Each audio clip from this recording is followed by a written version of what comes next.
हम लोगों ने नॉमिनेशन किया संघमित्रा महिला फुटबॉल क्लब छपरा 14 अप्रैल बाबा साहेब भीमराव अम्बेडकर की जयंती के दिन। आज आपको हो गया 30 तारीख। 1.5 महीना लगभग हमारा हुआ है। 1.5 महीना में हमारे जो काम है, हमारे स्टाफ, हमारे जो सहयोगी लोग, उनका काम देखिए, तभी हमारा विकास हुआ है, हमारी बच्चियाँ आगे बढ़ी है, आगे आई। एक तो आपने बताया कि 14 अप्रैल जो बाबा साहब की जयंती है उस दिन हमने चुना, तो मेरा सवाल तो ये है कि 14 अप्रैल को ही क्यों चुना और संघमित्रा ही इस फुटबॉल क्रिकेट, महिला फुटबॉल क्रिकेट टीम है, उसका नाम क्यों रखा? देखिए, हम संघमित्रा फुटबॉल महिला इसलिए हम रखे कि हमने इतिहास पढ़ा। अशोक सम्राट की जो बेटी थी संघमित्रा और उनके दामाद जो श्रीलंका में बौद्ध को प्रचार करने के लिए भेजा गया था, तो हमारे सहयोगी एक थे, वो बोले कि ये नाम रखा जाए तो बढ़िया रहेगा, क्योंकि ये शांति का प्रतीक है। समझिए, एक तरह संघ, एक साथ, और मित्र, दोस्त बनाना, इसलिए संघमित्रा हम लोग इस टीम को नाम रखे। और बौद्धिस्टों कभी झगड़ा नहीं करते।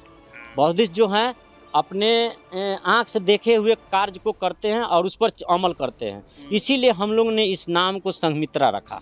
इसीलिए संघमित्रा महिला फुटबॉल क्लब छपरा हम लोग। और जो डेट से 14 अप्रैल की आपने इसकी स्थापना की, तो वो क्या सोच कर किया? 14 अप्रैल देखिए, कोई भी होता है, कोई ओकेजन होता है, एक महापुरुष की जयंती जो भी हो, हमने ये नहीं कहा कि बाबा साहेब की जयंती पर ही हमने रखा। अगर हमारा उस लक्ष्य में अगर दूसरा कोई भी जयंती आता तो हम उस पर नाम उसी दिन नामकरण करते, लेकिन देखे कि हम लोग को नज़दीक ये है, इसलिए बाबा साहेब की जयंती पर हम लोग इसका नामकरण कर दिया। यहाँ पर आपने नाम किया, क्या ये जो बच्चियाँ हैं जैसे सावित्री बाई फुले हुए, बाबा साहब हुए, सामाजिक बहुत बड़ा योगदान है, इसके बारे में भी आप लोग बताते हैं कि सिर्फ आप खेल पर फोकस कराते हैं? नहीं, बताते भी हैं हम लोग। हाँ, सभी महापुरुषों के बारे में बताते हैं। ऐसा नहीं है कि सिर्फ बाबा साहेब, सभी महापुरुष है भारत के जितने भी फ्रीडम फाइटर महापुरुष हैं, सबको हम लोग बताते हैं। उन लोग का कार्य भी बताते हैं, उन लोग के योगदान देश के बारे में बताते हैं, सब कुछ हम लोगों के बारे में। महिलाओं के बारे में भी बताते हैं कि ये महिला ये आगे कैसे संघर्ष करके आगे बढ़ी हैं। खेल में भी हम लोग बताते हैं, पीटी उषा कैसे आगे बढ़ी, ये सब हम लोग बच्चियों को बताते हैं। जब आप इन बच्चियों के घर पे जाते थे, पेरेंट्स से बात करते थे, तो जाहिर सी बात है कि चुनौतियों का सामना करना पड़ता होगा। लोग झिझकते होंगे कि नहीं, हमारी बच्चियाँ जो है वो खेल खेलने के लिए कैसे जाएगी, हमारी बच्चियाँ जो है वो घर में चूल्हा चौकी घर का हाथ बढ़ाएगी, लेकिन आप जो है वो घर से बाहर निकाल के इस ग्राउंड तक ले पहुँचाया। कितनी चुनौतियों का सामना करना पड़ा? चुनौतियाँ तो बहुत हैं। बच्चियों को ग्राउंड में लाना बहुत, माने समझिए एक तरह देहात की भाषा में टेढ़ी खीर है। लेकिन हमारे जो सहयोगी लोग हैं, हमारे जो स्टाफ हम लोग हैं, सब लोगों का बहुत बड़ा माने योगदान रहा इस बच्चियों को लाने में। मेरा भी माने कि योगदान है कि इस बच्चियों को ग्राउंड में लाने के लिए हमारी पूरी टीम को बहुत बड़ा योगदान है इन बच्चियों को लाने का। तो सवाल जब आप लोग जाते होंगे तो पेरेंट्स पूछते होंगे कि अगर हम खेल में भेज रहे हैं तो खेल में कैरियर नहीं है, कैसे हमारी बच्चियाँ सर्वाइव कर पाएगी, तो उन चीज़ों को आप लोग कैसे जवाब दे पाते हैं? देखिए, हम लोग बोलते हैं गर्जीवन से कि एक बिहार सरकार अलग एक विभाग बनाई है, खेल विभाग। बच्चियाँ सर्टिफिकेट लाए और नौकरी पाए। बच्चियों को, गर्जीवन को हम लोग ये समझाते हैं कि बच्चियों को बिहार सरकार की योजना है उसके बारे में भी बताते हैं। जी, उसके बारे में भी हम लोग बताते हैं। तो जो गर्जीवन समझदार हैं, आज के परिप्रेक्ष्य में जो गर्जीवन समझदार हैं, वो तो हम लोग को कोऑपरेट करते हैं, वो बच्चियों को आने देते हैं। स्पोर्ट्स और गेम आज के डेट में कितना ज़रूरी है, आप इसी बात से आप अंदाज़ा लगा सकते हैं कि जिन्होंने स्पोर्ट्स और गेम में अपना किस्मत आजमाया, वो आज सफलता के बुलंदियों का कदम चूम रहे हैं। उदाहरण के तौर पर भारतीय खिलाड़ियों की अगर हम बात करें तो भारतीय खिलाड़ियों में सचिन तेंदुलकर का आप नाम जानते हैं, और फुटबॉल में आप अगर आइएगा तो सुनील छेत्री का नाम जानते हैं। अगर पूरी दुनिया में अगर बात करें तो क्रिस्टियानो रोनाल्डो का कौन नाम नहीं जानता है, उसके बाद मेसी का कौन नहीं नाम जानता है, जिन्होंने फुटबॉल खेल करके पूरी दुनिया पर राज किया। और बात जब किसी भी गेम में महिलाओं की हो, भागीदारी की हो, तो महिलाएं अब कहाँ जो है वो पीछे रह रही है। महिलाएं चाहे वो शिक्षा का क्षेत्र हो, राजनीति का क्षेत्र हो, या क्रिकेट या कोई भी गेम का क्षेत्र हो, हर एक जगह पहुंच करके अपना परचम लहरा रहे हैं।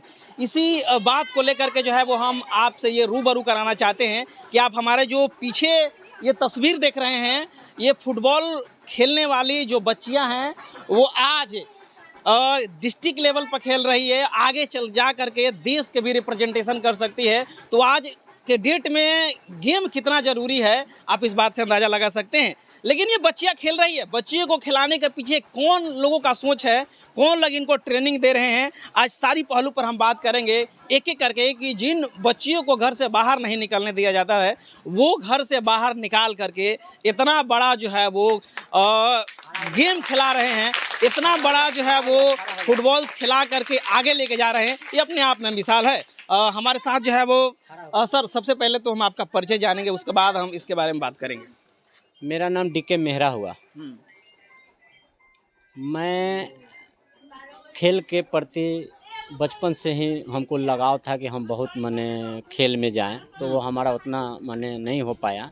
लेकिन हमारे माइंड में था एक दिमाग में? हाँ, माइंड में दिमाग में था कि हम ऐसा एक आगे चलकर एक टीम बनाएंगे बच्चियों को, कि हमारा नाम और हमारे गांव, हमारे शहर का नाम रोशन करे। सर, सबसे पहले सवाल तो ये है कि बहुत सारा गेम है, हॉकी हुआ, क्रिकेट हुआ। क्रिकेट का आप जान रहे हैं कि कितना बड़ा जो है वो भारत देश में कितना बड़ा क्रिकेट को तवज्जो दिया जाता है। लेकिन आपने फुटबॉल चुना, और फुटबॉल में भी जो मेंस होता है टीम, उसको ना चुन करके महिला को चुनने का काम किया, बच्चियों को खिलाने का काम किया। ये सबसे पहले आप क्या सोच करके किए? देखिए, इसमें हमको पहले सोचना ये था कि फुटबॉल जो होता है वो बहुत लोकप्रिय खेल है। विश्व के 200 देशों में खेला जाता है। भले क्रिकेट माने आज यहाँ भारत में लोकप्रिय है, लेकिन विश्व में सबसे ज़्यादा लोकप्रिय आपका फुटबॉल है। मैंने ये सोचा कि फुटबॉल में बच्चियों को मानसिक, शारीरिक और सामाजिक उसको विकास हो, और कहीं भी रहे तो अपने माने हिम्मत से रहे क्योंकि बच्चियाँ जो ग्राउंड में जो आती है वही बच्चियाँ आती हैं जिसका हिम्मत होता है। और सबसे पहले हम उस गर्जीवन को भी धन्यवाद देते हैं जो अपने बच्चियों को ग्राउंड में भेजते हैं। इसलिए हमारी बच्चियां की मानसिकता जो हो निकले, बाहर निकले, चूल्हा चौकी से बाहर निकले, वो देखे समाज को कि समाज क्या कर रहा है, समाज से कैसे हमको लड़ना है। एक देखते हुए हमने बच्चियों को फुटबॉल में लाने का काम किया। जब आप घर से finish that silent please let me जब आप इन बच्चियों के घर पे जाते थे, पेरेंट्स से बात करते थे, तो जाहिर सी बात है कि चुनौतियों का सामना करना पड़ता होगा। लोग झिझकते होंगे कि नहीं, हमारी बच्चियाँ जो है वो खेल खेलने के लिए कैसे जाएगी, हमारी बच्चियाँ जो है वो घर में चूल्हा चौकी घर का हाथ बढ़ाएगी। लेकिन आप जो है वो घर से बाहर निकाल के इस ग्राउंड तक ले पहुँचाया, कितनी चुनौतियों का सामना करना पड़ा? चुनौतियां तो बहुत है। बच्चियों को ग्राउंड में लाना बहुत माने समझिए एक तरह देहात की भाषा में टेढ़ी खीर है। लेकिन हमारे जो सहयोगी लोग हैं, हमारे जो स्टाफ हम लोग हैं, सब लोगों का बहुत बड़ा माने योगदान रहा इस बच्चियों को लाने में। मेरा भी माने कि योगदान है कि इस बच्चियों को ग्राउंड में लाने के लिए हमारी पूरी टीम को बहुत बड़ा योगदान है इन बच्चियों को लाने। गर्जीवन के भी हम लोग जाते हैं तो गर्जीवन बोलता है कि खेल के क्या होगा, इससे हमारे बच्चियों को क्या फायदा। गार्जियन से आप बात करते हैं तो क्या वो बोलते हैं? वो बोलते हैं कि खेल से क्या होगा। तब हमारी टीम उसको मोटिवेट करती है, उनको बताती है कि बच्चियां सिर्फ आप ग्राउंड में भेजे खेलना नहीं है, उसको सब कुछ संसार के बारे में जानना भी है, मानसिक शारीरिक सब उसको विकास भी करना है। इसलिए हम लोग गर्जीवन को समझाते इस बात को। आगे चल के बच्चियों को हम स्टेट लेवल पर, हो सकता है आगे अगर बच्चियां बढ़िया करे तो हम डिस्ट्रिक्ट से स्टेट लेवल पर और जिला अंतर्राष्ट्रीय राष्ट्रीय लेवल पर हमने खिलाएंगे फुटबॉल।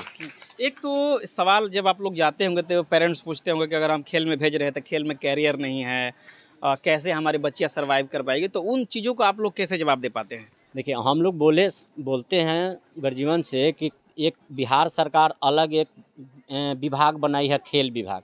बच्चियाँ सर्टिफिकेट लाए और नौकरी पाए। बच्चियों को गर्जीवन को हम लोग ये समझाते हैं कि बच्चियों को बिहार सरकार की योजना है उसके बारे में भी बताते जी उसके बारे में भी हम लोग बताते हैं। तो जो गर्जीवन समझदार हैं आज के परिप्रेक्ष्य में, जो गर्जीवन समझदार हैं वो तो हम लोग को कोऑपरेट करते हैं, वो बच्चियों को आने देते हैं। तब हम लोगों को मनोबल बढ़ता है, हम लोगों को उत्साह बढ़ता है कि हम लोग भी कुछ कर सकते हैं। क्योंकि हमारी टीम जो है मात्र 2 महीना का है। ये आप जो दिखाई दे रहा है हमारे मात्र 2 महीना का। हमारा 14 अप्रैल को हम लोगों ने नामिनेशन किया संघमित्रा महिला फुटबॉल क्लब छपरा। 14 अप्रैल बाबा साहेब भीमराव अम्बेडकर की जयंती के दिन। आज आपको हो गया 30 तारीख। 1.5 महीना लगभग हमारा हुआ है। 1.5 महीना में हमारे जो काम है, हमारे स्टाफ, हमारे जो सहयोगी लोग, उनका काम देखिए, तभी हमारा विकास हुआ है, हमारी बच्चियाँ आगे बढ़ी है, आगे आई। एक तो आपने जो बताया कि 14 अप्रैल जो बाबा साहब की जयंती है उस दिन हमने चुना, तो मेरा सवाल तो ये है कि 14 अप्रैल को ही क्यों चुना, और संघमित्रा ही इस फुटबॉल क्रिकेट, महिला फुटबॉल क्रिकेट टीम है, उसका नाम क्यों रखा? देखिए, हम संघमित्रा फुटबॉल महिला इसलिए हम रखे हैं कि हमने इतिहास पढ़ा।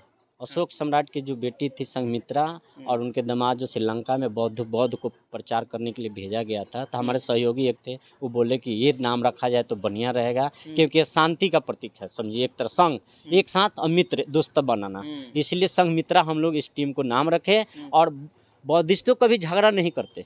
बौद्धिस्ट जो हैं अपने आँख से देखे हुए कार्य को करते हैं और उस पर अमल करते हैं, इसीलिए हम लोग ने इस नाम को संघमित्रा रखा। इसीलिए संघमित्रा महिला फुटबॉल क्लब छपरा हम लोग। और जो डेट से 14 अप्रैल की आपने इसकी स्थापना की, तो वो क्या सोच कर किया? 14 अप्रैल देखिए, कोई भी होता है, कोई ओकेजन होता है, एक महापुरुष की जयंती जो भी हो, हमने ये नहीं कहा कि बाबा साहेब की जयंती पर ही हमने रखा। अगर हमारा उस लक्ष्य में अगर दूसरा कोई भी जयंती आता है तो हम उस पर नाम उसी दिन नामकरण करते, लेकिन देखे कि हम लोग को नज़दीक ये है, इसलिए बाबा साहेब की जयंती पर हम लोग इसका नामकरण कर दिया। जिसका जयंती पर आपने नाम किया, क्या ये जो बच्चियां हैं, जैसे सावित्रीबाई फुले हुए, बाबा साहब हुए, सामाजिक बहुत बड़ा योगदान है, इसके बारे में भी आप लोग बताते हैं कि सिर्फ आप खेल पर फोकस कराते नहीं, बताते भी हैं हम लोग। हाँ, सभी महापुरुषों के बारे में बताते हैं। ऐसा नहीं है कि सिर्फ बाबा साहेब, सभी महापुरुष हैं? महापुरुष है भारत के जितने भी फ्रीडम फाइटर महापुरुष हैं, सबको हम लोग बताते हैं। उन लोग का कार्य भी बताते हैं, उन लोग के योगदान देश के बारे में बताते हैं, सब कुछ हम लोगों को बताते। महिलाओं के बारे में भी बताते हैं कि ये महिला ये आगे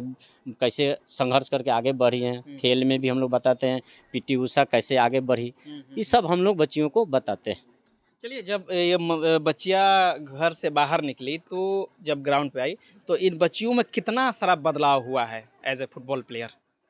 बच्चियों में तो बहुत सारा बदलाव हुआ है, माने जो हम लोग कामना नहीं किए थे उससे ज़्यादा बदलाव हुआ है, बहुत बदलाव हुआ है। ये बच्चियां भी कभी कभी कहते हैं कि सर अगर हम ग्राउंड में नहीं आते तो हम लोग आज भी माने रोटी बनाते या चूल्हा चौका करते। जो हम आते हैं तो हमारा माने गर्जीवन भी अब हमको सपोर्ट करता है कि जाओ ग्राउंड में खेलो।